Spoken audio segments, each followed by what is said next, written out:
मारून इल्या थोडंसं पडतंय म्हणाले आणि फोन वाजलो. बघताय तर बायलाचं फोन होता. बोलाक लागली आपण आज बिर्याणी खाऊया आणि चिकन चिली बनवूया. 1 किलो चिकन घेऊन ये सांगाक लागली. हिचा काय सांगाक जाता बनवूचा तर माका लागतला. मग काय चंदनदास बंगाल्याकडून चिकन घेऊनच येले आणि सगळे मसाले घालून त्याका परतले. बायलेन कुकरमध्ये 3 शिट्टी करून भात तयार करून ठेवला नव्हता. मी चिलीचा आणि बिर्याणीचं सारण सगळं एकत्र करून रेडी पोझिशनमध्ये ठेवलेले. बिर्याणीसाठी आम्ही शेजवानचं फ्राईड राईस मसाला वापरतो आणि चिंगचं सोया सॉस मक्याचं पीठ खलवून ठेवलेले. सगळ्यांका उभं चिरून मस्तपैकी आता आडवं पाडून ठेवलेले. यात साशियन दिलेला लिंबू औषध खाऊन किती पिळले तरी रस बाहेरच पडत नव्हतो. हे बायले आणलेले आंबे कुठता काही शर्मा कोणतरी होतो. तो रत्नागिरीच्या आंब्याक देवगडचे आंबे बोलतात. थोड्या वेळान बारीवर इले. बघते त्या बहिणीचा पॉर फ्रॉक घालून चंद्रत होता. सेल्फी काढत होता.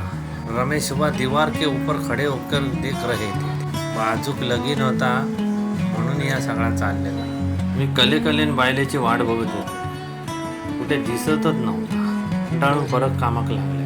मग लायटर मारून गॅस पेटवले आणि काळ्या कुकरमध्ये बिर्याणी शिजत ठेवले. चिलीसाठी चिंगचं मसाला वापरलो.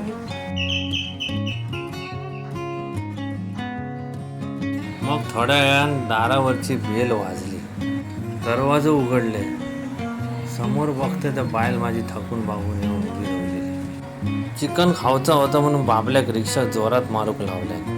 तवसर मी इकडे चिली एक तेलात आणि मसाल्यात परतले आणि इकडे बिर्याणीचं सारण पण ढवळले.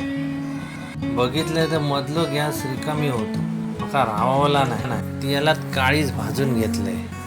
याला काळीच टाक बोलले तर नखावडा टाकले. शिरा पडली त्याच्या तोंडावरती. इकडे एका बाजूक ममता चपात्या लाटीत होता आणि माका इन्स्ट्रक्शन देत होता. औषध खावानं सगळी मेहनत माझी होती. याका बोलू काय. तशी चपाती ताव्यावर टाकल्या. तवो मस्त गरम होतो आणि चपात्यांचा काम फते केल्या. तसंच एका बिर्याणीसाठी भात मोकळं करूक सांगितले. भात मोकळं करीत होता काय फुला यायचीच होता काय समजाक मार्ग नाही. इकडे आमची बिर्याणी मंद शिजत होती. दम मारूसाठी मी त्याच्यावरती पाट ठेवले. आमची चिकन चिली मालवणी पद्धतीतली झाली होती. आता कशी लागता काय माहिती. मग आम्ही जेवूक बसलो. ताट मस्त सजवलं. बायलेचं ताट मीच तयार केलंय. माझा ताट मी वाढून घेतलंय. मग ममता चिलीवर एकच हात मारल्या आणि समाचार घेतले. मग मी पण इकडे सुरू केलंय. चपाती फाडून त्याचं पहिलो घास तोंडात कोंबलंय. माझा पॉर घरात असता तर त्यांना पण खाल्लेला असता. कुठेतरी तिची आठवण इली आमका. भेटाय आता पुढच्या व्हिडिओत. लवकर तुम्ही पण जेवण घ्यावा. जय हिंद जय महाराष्ट्र.